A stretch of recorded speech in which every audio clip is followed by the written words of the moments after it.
C'est dans le nord de la France que nous avons rencontré M. Jules Roucou, qui a passé 40 ans à travailler dans les docks du port de Rouen. Né dans les taudis de la rue des Arpents, il a été livré à lui-même dès l'âge de 13 ans. Cet homme est devenu ivrogne, buvant jusqu'à 5 litres de vin par jour, et bagarreur. Il a fait de la prison. Vivant dans la débauche, il traitait sa femme chrétienne comme esclave qu'il battait jusqu'au sang et attachait avec des chaînes, parfois l'obligeant à coucher dehors, en plein hiver. Ce passé, il n'aime pas l'évoquer aujourd'hui.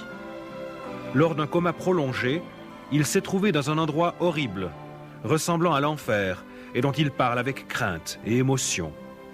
Cette expérience l'a conduit plus tard à donner sa vie à Jésus-Christ.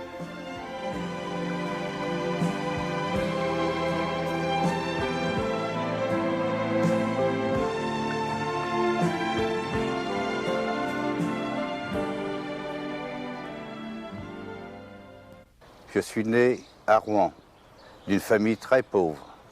Dès mon plus jeune âge, il fallait que je trouve de la nourriture pour nourrir mes frères et mes sœurs, ainsi que mes parents. À l'âge de 13 ans, je travaillais sur les ports et docks de Rouen, à tirer des mulets, des fûts de vin, à décharger des bateaux de vin. J'ai commencé à boire à cet âge-là. Par la suite, je suis devenu un voyou. À l'âge de 17 ans, je connaissais les filles de joie. À l'âge de 17 ans et demi, je me suis engagé pour l'armée, dans l'armée française. Quand je suis revenu de l'armée, j'étais plus que méchant. J'étais une crapule, un bagarreur et tout. Une fois mes 27 ans, je me suis marié, j'ai trouvé une épouse. Je me suis marié croyant que ma vie allait changer, mais c'était pareil. J'étais devenu ivrogne, invétéré, je frappais mon épouse. J'ai rendu mon épouse très malheureuse, mes enfants de même. Au début de notre mariage, mon mari m'avait bien caché qu'il buvait, mais je me suis vite aperçue qu'il buvait beaucoup. Et chez nous, c'était la vie d'enfer. Il rentrait le soir, il nous frappait, on couchait même dehors. C'était affreux, enfin.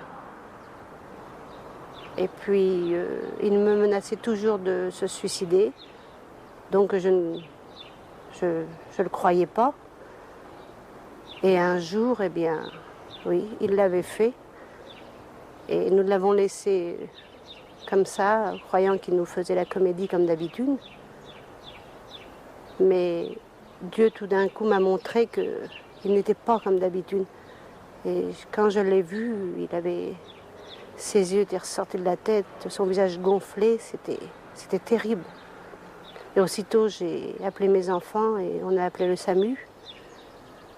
Le SAMU, pour eux, c'était un homme comme déjà mort. Et ils me l'ont transporté tout de même et il est resté 36 heures dans le coma. Et c'est un peu plus tard, oui, un bon bout de temps plus tard que...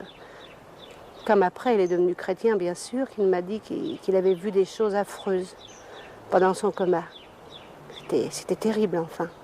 Finalement, j'en ai eu marre de cette vie. Ici, dans cette maison, j'ai voulu m'empoisonner, me supprimer.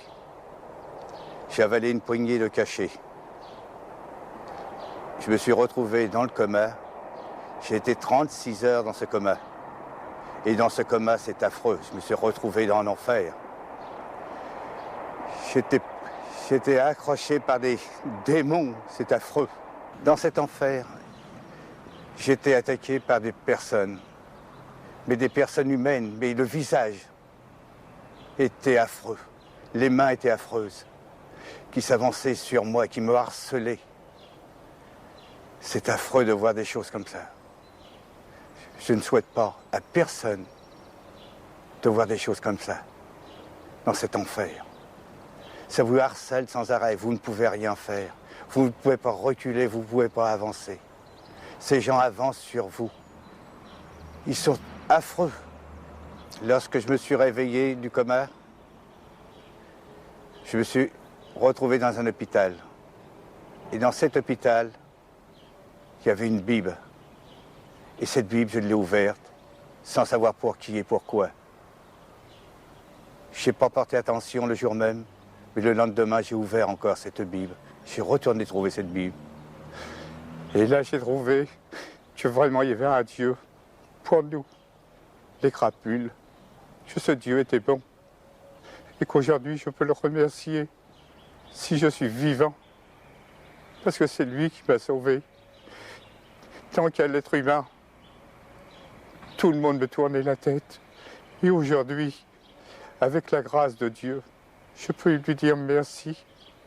Et que ce témoignage puisse servir à bien des gens qui veulent être sauvés, qui trouvent un sauveur, qui peuvent le trouver en Dieu. Parce qu'il n'y a que lui qui peut sauver une âme perdue. Je le remercie de tout cœur.